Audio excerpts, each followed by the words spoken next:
escolheu um povo diferente para agradá-lo. A Bíblia diz que o povo de Israel era um povo diferente, mas o povo de Israel, que era um povo diferente, teve um comportamento que desagradou a Deus, aonde é notado em todo o capítulo 2, inclusive nos versos 14 e 15, aonde no verso 14, o povo dizia assim: é inútil servir a Deus.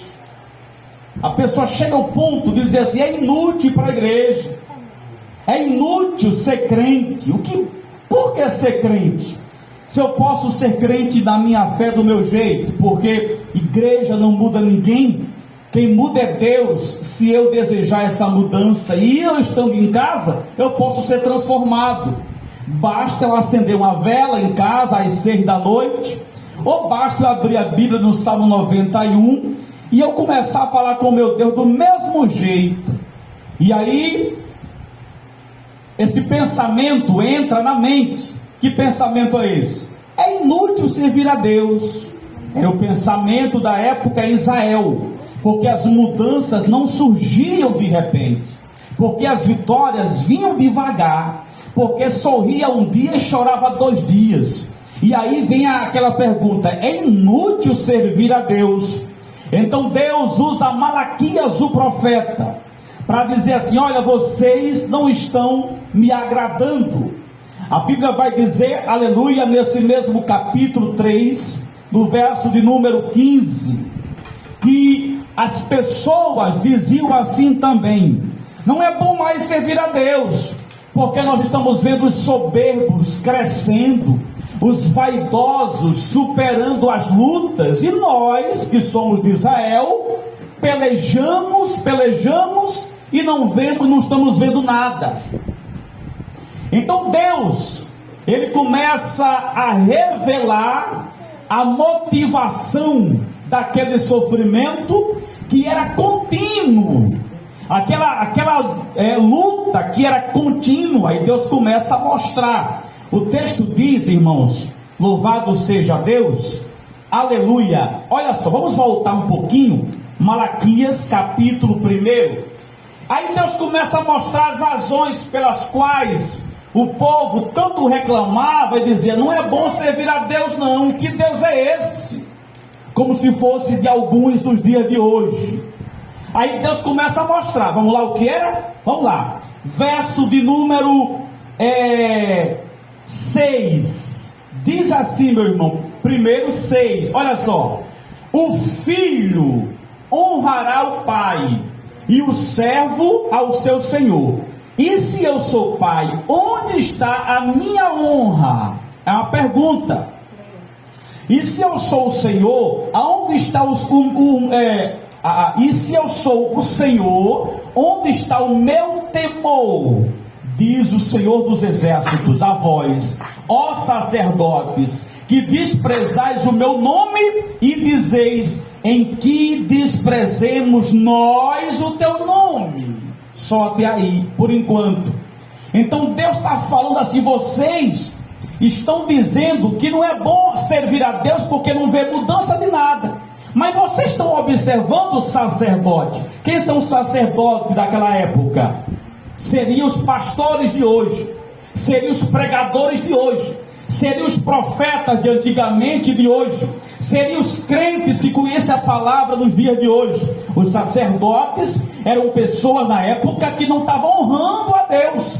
E a Bíblia vai dizer, pastora, que quem honra a Deus, Deus honra a pessoa. Então não tinha temor. Aí diz assim: onde está o temor? Então não havia temor, não havia honraria diante de Deus. Os sacerdotes, que era quem fazia a frente do culto, diz o texto aqui, não sou eu que está dizendo, é a Bíblia, estavam desprezando a palavra, o nome de Deus. Então tudo isso Deus estava o quê? Vendo. Então o povo dizia: não sei por que eu congrego, mas não vejo mudança. O culto é bom, mas depois nada acontece. Nessa época aqui, esse era o problema. E o texto vai sequenciando, aonde diz no verso 7, que é muito grave isso aqui, diz assim: ó, ofereceis sobre o meu altar o quê? Um pão imundo. dizeis, onde é aqui? Nisto que dizeis, a mesa do Senhor é desprezível. Então estavam dando a Deus uma parte estragada, o péssimo culto. É como se viesse para o culto e chegasse, sentasse na cadeira e não desse o melhor para Deus no culto.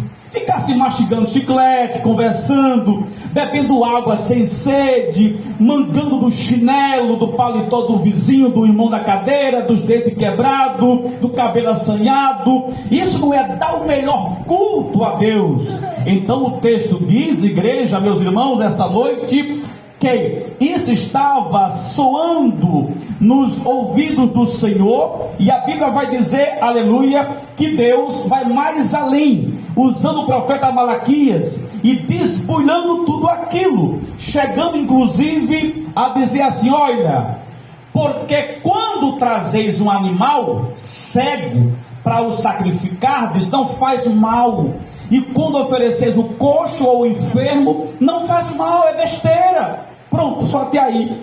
O povo de Deus estava trazendo as ofertas para o altar como sacrifício, para os pecados serem perdoados. Trazia o que? Um animal doente, um animal coxo, aleijado.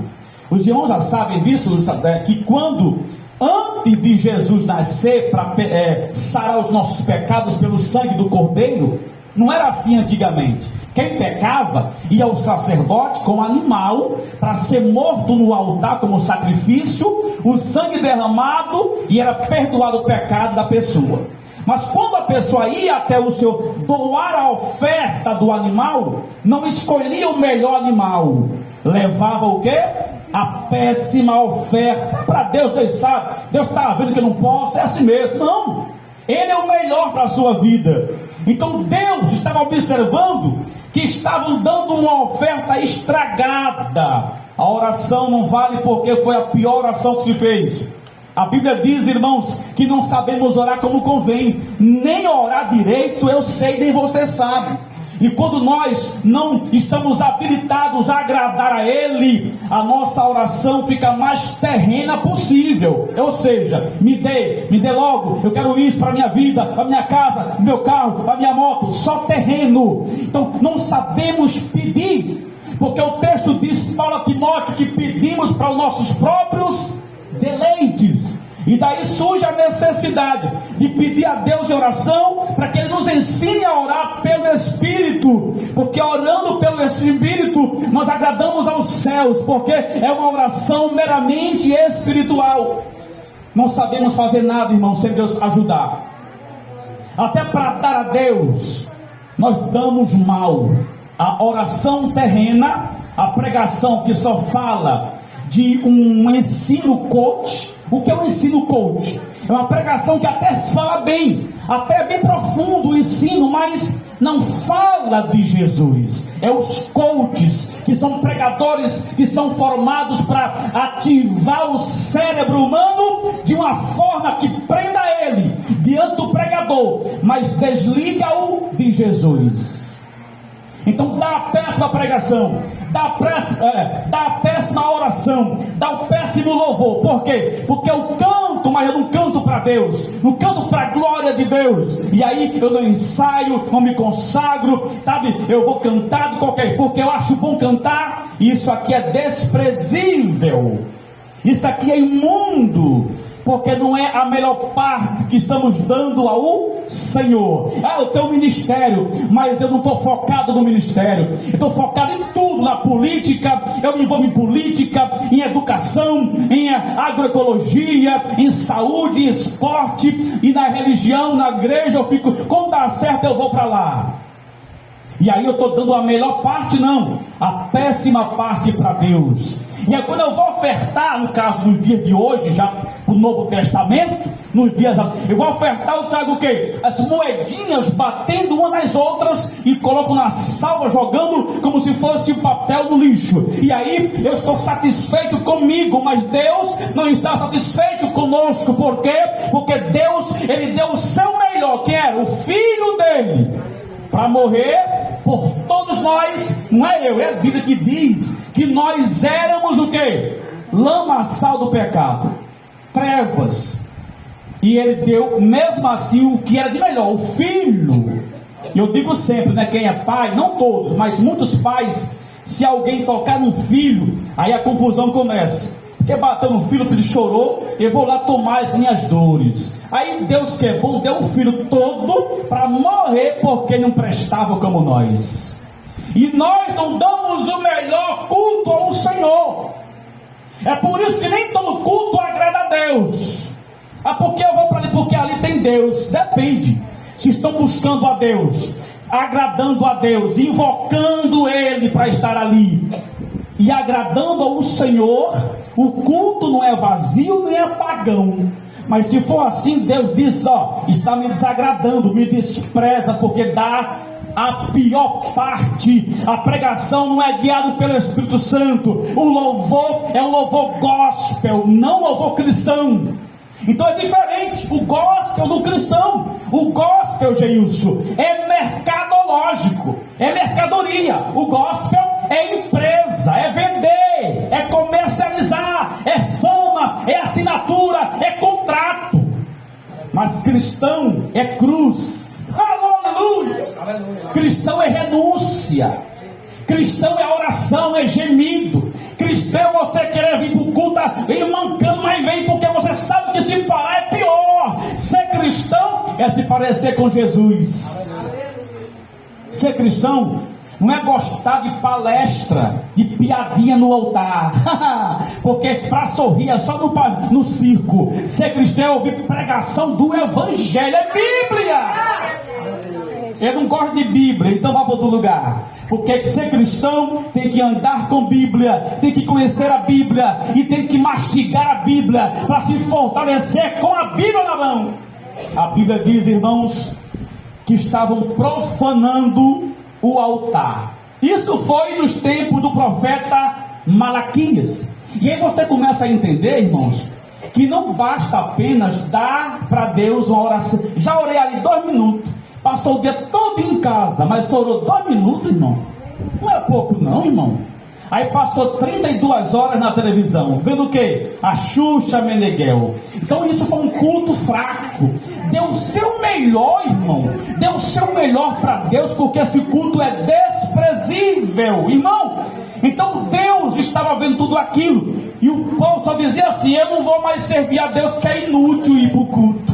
É inútil ir para a igreja. É inútil, se até o sacerdote, está aqui, não é eu, até o sacerdote estava desprezando a boa presença de Deus. Quem está entendendo? Amém. O verso 13, meus irmãos, olha só o que diz o 13. Aí Deus está mostrando o que está acontecendo. Ó, 13. E dizeis: eis aqui, que canseira, só até aí, ó, que canseira, né? Quantos de nós um dia, né, não dissemos assim: ah, estou tão cansado, que canseira para o culto hoje não. Está aqui, ó. Meu Deus, a Bíblia é revelação, porque lá para cá a mesma coisa se repete. Estou cansado, de quê, irmão? Aí diz: que canseira. E o lançastes, aí sequencia, aí segue, ó. E o lançastes ao desprezo, diz o Senhor dos Exércitos. Aí diz 2 pontos. Aí diz, ó: vós ofereceis o roubado. Até coisa roubada estava dando para Deus no templo. Irmão, isso é crime. Crime espiritual. Ofereceis o roubado, o coxo, o enfermo. Assim fazeis a oferta. Ser-me-á aceito isto de vossa mão, diz o Senhor. Então estava levando, vamos supor, um borrego roubado. Pulava a cerca do roçado do outro, pegava o borrego, bebê, fecha a boca, e amarrava a boca e levava para a igreja. Ó, pastor, aqui minha oferta alçada, e tira foto para mostrar que eu estou doando, que eu estou mostrando que eu ajudo a obra de Deus. Roubado.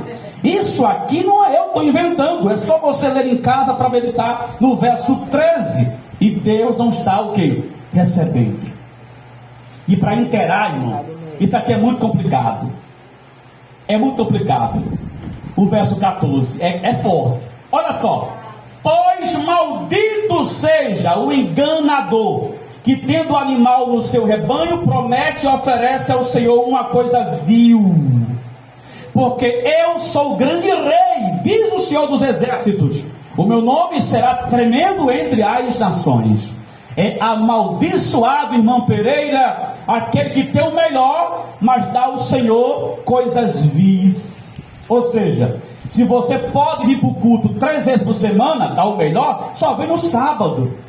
Aí você se arruma, se periquita, né? Bota um batom vermelho, uma roda de arame de brinco, um salto de 1,5 metro, o cabelo estica até o pé, e você fica bem bonito para Deus, mas é só no sábado. E a quinta e a terça você não dá o melhor para Deus, porque você está separado para o Jornal Nacional na sua casa. Onde a Globo é diabólica, onde a Record é mais ou menos crente, e onde o SBT é um canal judaico, mas o evangelho lá não crê, somente quando Moisés pregou. Então, são coisas que são mínimas, mas que vão na ferramenta, o pão vai crescendo devagarinho. É como uma pessoa que começa, aleluia, com uma dor de cabeça, besteira, não só dor de cabeça, mas se for algo maior, o início de um AVC, aí é só uma dorzinha, é besteira mesmo, agora, mas depois é grave, e aí vai se alimentando, vai se engordando, e está sendo dominado por hábitos que não agradam a Deus. E ainda pergunta: o que eu vou fazer na igreja, hein? Porque a minha vida nunca mudou. Eu não arrumo trabalho, não arrumo emprego, não me caso, não arrumo, sabe, uma coisa boa na minha vida. Nós, irmãos, é como diz a pastora, é que somos o que, pastora? A terra seca. Eu não posso, irmãos, dizer que está tudo muito bem comigo. Quem me dera, porque a perfeição só no alto. Nós somos chamados para buscar o que em Cristo? A excelência. O que é isso? É um nível bom de melhoria, mas a perfeição só em Deus. Então, se nós formos especialistas, ao invés, irmã Júlia, de sermos especialistas em murmurar quando não choveu, quando não ventou, quando não amanheceu o dia, quando não deu, deu certo, é o murmuro. Somos especialistas nisso, em murmurar, em criticar, em analisar os demais. Mas se nós formos especialistas, irmãos, em nos autoavaliar, estaríamos mais perto de Deus e agradando mais a vontade dele. Porque quando eu me avalio, eu começo a meditar sobre a minha pessoa, e eu começo a ter resposta de mim mesmo, se eu estou bem com Deus, se eu estou quase bom, se eu estou muito mal, e eu começo a melhorar. Por quê? Porque eu mesmo fui capaz de buscar em mim uma resposta por meio de quê? De uma autoavaliação. Nós podemos melhorar. Como? Como disse Paulo, cada qual busque se avaliar. Eu preciso melhorar. Você se avalia e você busca em Deus dar o melhor culto ao Senhor.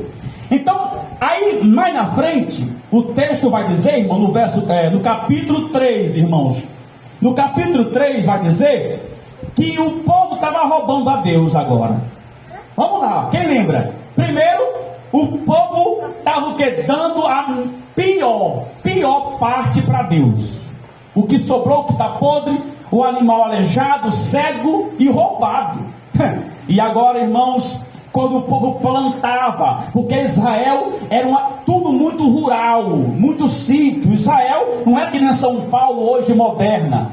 Então na época era muito rural. A economia era baseada em quê? Na plantação. Exemplo, plantava vinha, plantava arroz e daí por diante. Então na colheita, a parte do templo, a parte de Deus estava sendo o quê? Escondendo. Exemplo, eu plantei e colhi 200 jirimuns. Então tem que ser 2 jirimuns para Deus. Aí, não deu ruim, a lagarta comeu, só tem um girimum aqui, escondendo a parte do Senhor, e daria somente o que? O que apraz o seu coração. Então estava roubando. Deus chamou de roubadores de Deus. O que nós estamos roubando de Deus nos dias de hoje? O que estamos roubando? Talvez hoje Deus Ele colocou no seu coração um desejo de você pregar a palavra de Deus todas as manhãs via internet, pelo celular, para alguém que está onde? Noutra cidade. Se você não está entendendo, irmão, esse chamado não é seu nem meu, foi de Deus, é de Deus. Ele colocou esse chamado, essa missão no seu coração, mas é de Deus isso aí, não pertence a você. Mas você agora tem que fazer o quê? Obedecer a Deus, já que o que você tem é dele, que é o chamado de pregar, e obedecer e pregar. Mas quando você diz, não prego não, ou seja, você está guardando o que Deus te entregou, que é o chamado, está tomando posse do que é de Deus, mas não é seu, e você não prego não, o chamado não é seu, você guarda. Não sei pregar, não tem o chamado, não tem o jirimu não tem arroz não sei não, e você começa a roubar aquilo que Deus colocou em tuas mãos, escondendo, sonegando, que é o que? O chamado. E você não pode, não sei, não tenho isso não, nem pregar eu sei, porque não quer sair de casa, porque é bom sentar cedo e dormir cedo, porque é bom ficar vendo televisão, mas Deus, Ele não quer que você seja chamado de um ladrão espiritual. O chamado é de Deus, os talentos são de Deus, tanto é que vão ser cobrados as pessoas, os homens e mulheres naquele grande dia. Vão ser chamados a atenção porque receberam chamados, missões a cumprirem, mas não posso, estou cansado, como falou aqui, estou com a canseira, estou com sono, trabalho muito, eu durmo pouco, tem 1001 argumento, mas não tem um que diga assim, eu fui chamado, o que eu tenho não é meu, é Deus que me deu o chamado para ministrar, para evangelizar, para cantar, então eu vou seguir o caminho qual Deus colocou para me marchar. Roubar a Deus é quando você é convidado por Deus, não porque você quis se mostrar, não porque você quis se levantar como uma pessoa sublime na igreja para ficar famosa na igreja, mas Deus te chamou como coluna. Isso assim, olha, eu vou me levantar, pastor, porque todo mês eu pagarei a energia do prédio. Um exemplo. Então não foi ninguém que chamou, ninguém ligou, ninguém pediu. Mas se você sentiu de Deus, assim será feito. Mas você começa ali a andar e a cumprir, depois começa a achar pesado e começa a desistir. E começa, aleluia, porque aquilo que você disse que ia fazer, a condição material, Deus é quem ia dar. Já que Ele propôs no coração da pessoa, Ele se responsabilizaria de dar condição mensalmente. Então é de Deus isso tudo. Mas quando eu me sonego por algum motivo e começo, não, deixa para lá, eu vou esquecer isso, eu estou começando a roubar aquilo que Deus colocou no meu coração, enterrando e escondendo. Eu não posso ser ladrão de Deus. Quando Deus te chama para você trazer uma oferta no altar, para você dizimar, você não pode, ou até pode, mas não deve roubar a Deus. Por quê? Pastor, eu não tenho limão, eu não tenho algodão, eu não tenho vinho, eu não tenho nada para dar como as frutas da minha safra, mas eu tenho fruto do meu trabalho. Os tempos mudaram e eu quero ajudar na obra do Senhor. Então você tem que ser uma pessoa obediente a Deus e não obedecer e dizer assim, eu não vejo nada demais nas igrejas, Deus não me abençoa, é inútil servir a Deus, porque o ímpio soberbo está crescendo.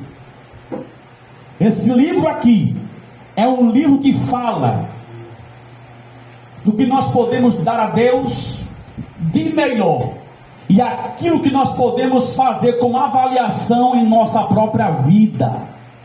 E aí nós somos chamados hoje a pensar mais, porque a maldição corre atrás daquele que não abre a mão para Deus. A Bíblia diz, irmãos, lá em 2 Coríntios capítulo 9, que Deus ele se alegra quando alguém dá com alegria ao Senhor. A Bíblia diz, irmãos, que com maldição a pessoa é amaldiçoada quando é um ladrão de Deus. E preste atenção, Roubar a Deus não é só pegar o envelope e rasgar, não.